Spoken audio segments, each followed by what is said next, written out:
E por que que isso é importante em termos de alocação, por exemplo, para ouro? Porque esse controle de taxa de juro vai fazer com que o Fed, o Banco Central, efetivamente coloque um teto até na taxa de juro real. E se a inflação começa a subir mais, isso pode acontecer, sim, nos Estados Unidos, faz com que o retorno real seja negativo.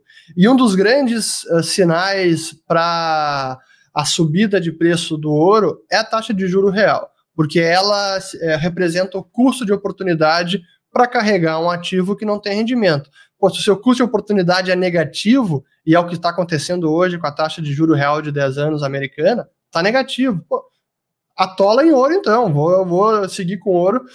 Então, é um cenário propício e ainda importante de ter alocação em ouro, porque essas ferramentas todas de política monetária, essas intervenções, podem causar distorções e que ativos como o ouro, que não são inflacionáveis e não têm rendimento, podem se beneficiar. Certo, Heraldo? Exato. O ouro e as criptomoedas, né? O pessoal tem essa mania aí besta no Twitter de achar que o ouro compete com o Bitcoin, e eu acho isso de uma pobreza de mentalidade, de raciocínio. Ficar falando compre Bitcoin e venda ouro. É o pessoal que está comprado em Bitcoin, o pessoal que está comprado em ouro, estão pensando na mesma coisa, que é isso que você acabou de resumir. E é muito mais interessante para quem está comprado em Bitcoin ver o ouro subindo, para que as instituições olhem para o Bitcoin e falem, olha só que legal, o Bitcoin está se comportando como reserva de valor e não mais como uma ação da Tesla, né? Mas o pessoal fica nessa torcida para o ouro cair, para Bitcoin subir. Isso é muito pior, pessoal, porque aí voltam a duvidar do Bitcoin, porque começa a falar, o Bitcoin é mais uma ação de small cap tech. Então é muito mais interessante esse padrão de comportamento. Qual a sua opinião a respeito disso, Uris? Perfeito, né? Eu também eu tenho reiterado isso. A questão não é ouro ou Bitcoin, é ouro e Bitcoin. Os dois se beneficiam desse tipo de política. E só para falar do Bitcoin também, porque ele tem tido uma performance muito importante nesse ano 2020. Deixa eu botar aqui na tela, aqui compartilhar. Produção, pode botar na tela aqui a minha. Até veio uma pergunta aqui já do Zuriel aqui, ó. Seria a criptomoeda imune no mundo real?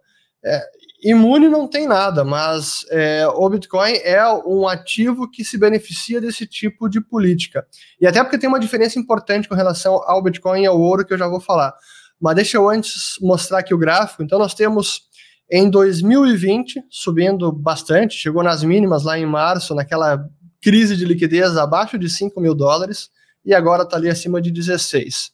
Em termos do all-time high, ainda não chegou no all-time high, deixa eu botar aqui por dia, e deixa eu aumentar esse gráfico aqui, ó, dar um zoom out.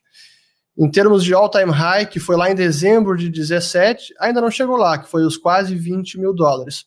Mas está chegando perto. Em reais, já bateu a máxima histórica, que foi R$ 70.000 nesse ano de 2017. Agora já está, até botar aqui BTC BRL, ó, a gente tem aqui, ó, quase R$ 90.000 o Bitcoin em reais. Impressionante. Mas qual é uma diferença crucial que tem com relação ao ouro e ao Bitcoin? A diferença mais importante é em termos da oferta do Bitcoin e da oferta do ouro. Porque o ouro, quando sobe de preço, esse aumento do preço da commodity também serve como um sinal que estimula os mineradores a produzir mais ouro, encontrar novas minas ou minas e reservas que antes não eram rentáveis passam a ser rentáveis, e a oferta de ouro tende a aumentar nos próximos meses, nos próximos anos. Então, o aumento de preço de ouro, inevitavelmente, traz consigo um aumento da oferta de ouro, que a longo prazo pode contrabalancear e diminuir essa apreciação no preço da commodity. No caso do Bitcoin, isso não acontece, porque o aumento de preço não tem nenhum efeito na oferta. Da maneira como o sistema foi concebido, é sempre aqueles 21 milhões de unidades que foram determinados no início do sistema, e isso não tem como ser burlado. Então pode ir para $100.000 ou $1 milhão, vai sempre ser criado o Bitcoin, aquela taxa pré-estabelecida e não tem como mudar. Então é nesse sentido que o Bitcoin ele é até mais escasso do que o ouro, e essa é uma diferença importante. Não sei se você sabia disso, Heraldo. Sim, eu acho que o efeito similar ao aumento do preço que você estava mencionando no ouro, que a gente vê na Bitcoin, surge através de alternativas, né? Então o pessoal não fica mais satisfeito em ter só o Bitcoin, e aí começa a surgir o Litecoin, o não sei o quê. Então sempre vai ter a oferta sempre vai aumentar, mas eu acho que no final do dia você tem razão, Ulis, quando você diz, em específico, comparando um contra o outro, você tem razão. Agora vamos ver aí nos próximos anos, porque se for um efeito devastador desses, que a gente não tem a menor ideia do que vem aí na próxima década, eu acho que não importa em qual dos dois, vai ter um payoff interessante. Até é importante falar sobre isso, porque na semana passada nós tivemos o Stan Druckenmiller, que é um dos gestores mais renomados de sucesso aí do planeta, foi sócio do George Soros no Quantum Fund, e ele, numa entrevista ao vivo na CNBC, ele disse, olha, estou comprado em ouro, estou comprado em Bitcoin também. E acho que o upside para Bitcoin se para o ouro é positivo, para o Bitcoin é mais ainda. Se a tese do ouro der certo, a do Bitcoin vai dar ainda mais certo. Então, pô, não é qualquer pessoa, não é qualquer pica-fumo aí, né?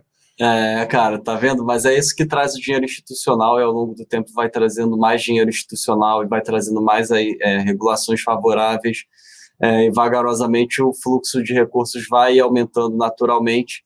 Então eu acho que bem interessante. Para mim, o maior risco disso seria aí, por exemplo, o uso do governo do Irã e de alguns outros governos de Bitcoin que ocasionassem algum tipo de proibição nos Estados Unidos ou na Europa.